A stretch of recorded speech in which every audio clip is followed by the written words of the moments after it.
Bonjour et bienvenue dans le podcast Amélie Yoga Naturo, le podcast pour les femmes stressées et épuisées qui veulent prendre soin d'elles, se ressourcer et gérer leur stress.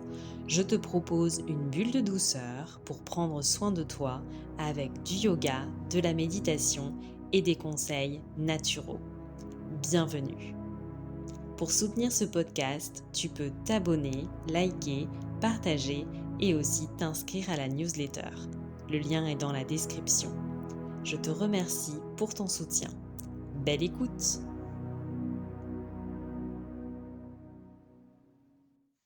Si tu es stressé, on t'a peut-être souvent conseillé de prendre du magnésium. Dans l'épisode aujourd'hui, je t'explique pourquoi le magnésium est fondamental pour ton corps et je te livre aussi de précieux conseils sur quel magnésium choisir car tous les magnésiums ne se valent pas.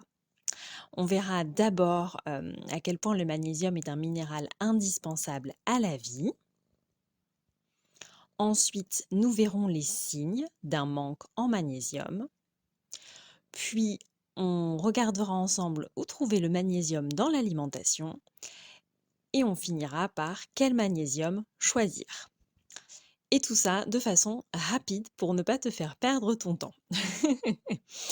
Alors, le magnésium, c'est un minéral indispensable à la vie qui est nécessaire au bon fonctionnement nerveux et musculaire de ton corps. Je ne vais pas rentrer dans les détails techniques, mais c'est vraiment au niveau cellulaire que ça se joue. Quand tu es stressé, comme je l'avais expliqué dans le précédent épisode, ton organisme va sécréter de l'adrénaline et du cortisol et cela va entraîner cette sortie du magnésium des cellules. Et ensuite, le magnésium va fuir et va être éliminé par les urines. Un stress chronique va donc entraîner une déperdition de magnésium importante. Or, le magnésium est vraiment fondamental car il a énormément de fonctions, il va aussi participer à la lutte contre le stress et la dépression. D'où le conseil que tu entends beaucoup, si tu es stressé, prends du magnésium. Et d'ailleurs, si tu en manques, tu ne seras probablement pas la seule, car un déficit est assez courant. Certaines études montrent que 75% des Français manquent de magnésium. Ce qui m'amène au deuxième point, quels sont les signes d'un manque en magnésium? Comment est-ce qu'on peut s'en rendre compte? Si tu es quelqu'un de très nerveux, hyperactif, que tu fais des crises de spasmophilie, que tu as des insomnies, la paupière qui tressaute, si tu as des crampes, que tu te sens irrité, que tu as des sautes d'humeur et j'en passe, cela peut être des signes que tu manques de magnésium dans ton organisme. Quelle quantité? Alors, ton corps a besoin environ de 300 mg par jour. Après, ça va dépendre si tu es enceinte, si tu es en période de croissance, si tu pratiques le sport intensément. Voilà, il va y avoir des variantes, mais grosso modo, 300 mg par jour. Où peux-tu trouver le magnésium dans l'alimentation? Donc, en fait, on va le trouver alors, si on regarde la table des aliments, l'aliment le plus riche, d'après la classification officielle, c'est la laitue de mer séchée ou déshydratée. Bon, je ne suis pas sûre que tu manges de la laitue de mer au petit déjeuner, au déjeuner ou au dîner. Donc, les sources, on va dire, dans les aliments que tu peux manger hein, de manière courante, tu vas les trouver dans les graines de courge et les amandes notamment. Heu, Sache que si tu es membre de mon programme en ligne Yoga Zen, hein, tu as accès à 49 pages de fiches conseils naturaux. Donc je vais pas tout te détailler ici la liste, des aliments, mais si tu es membre, du programme en ligne, tu auras accès à, quelque chose de beaucoup plus détaillé. Ensuite, il faut savoir qu'en période de stress intense, une alimentation équilibrée ne suffira peut-être pas. Et utiliser un complément alimentaire dans le cadre d'une alimentation variée et équilibrée sera peut-être bénéfique. Donc voilà, admettons, ça y est, tu t'es décidé, tu vas prendre du magnésium pour booster ton organisme. Et donc tu te dis quel magnésium choisir.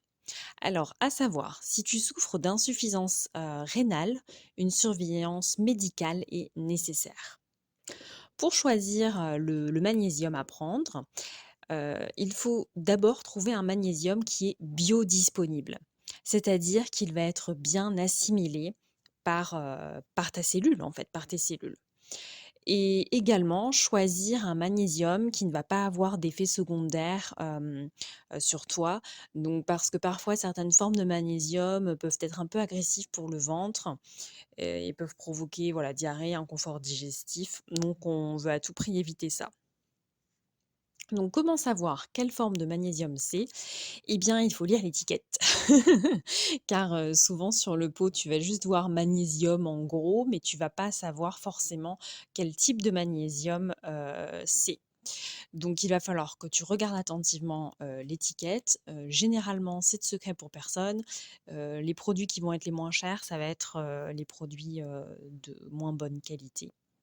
Moi, je te déconseille, le lactate de magnésium, aspartate de magnésium, oxyde et hydroxyde de magnésium. Vraiment oxyde de magnésium, on le trouve énormément, mais c'est pas celui qui est le mieux assimilé par l'organisme. Si tu veux investir dans un complément alimentaire et prendre du magnésium, autant qu'il soit de bonne qualité. Donc moi, je te conseille plutôt de prendre du magnésium sous forme malate ou bisglycinate ou citrate. Parfois, certains laboratoires font un petit peu une combinaison de plusieurs formes de magnésium pour que ce soit bien assimilé par l'organisme, donc ça, c'est, OK. Et un petit conseil en plus, pour être bien assimilé justement par ton corps, il est important, de ne pas prendre du magnésium tout seul, mais de l'associer avec de la vitamine, B6, hein, qui est vraiment un cofacteur dans l'assimilation du magnésium. Certains laboratoires proposent déjà cette association pour que le complément, en fait, soit, tout simplement, plus, efficace. Voilà, pour la quantité, tu peux te baser sur, bah, la posologie, hein, indiquée, le mode d'emploi indiqué, par, le laboratoire. J'espère que cet épisode aura pu, t'aider à y voir plus clair, dans le magnésium. Je te remercie pour ton écoute et je te dis à très bientôt. Belle journée.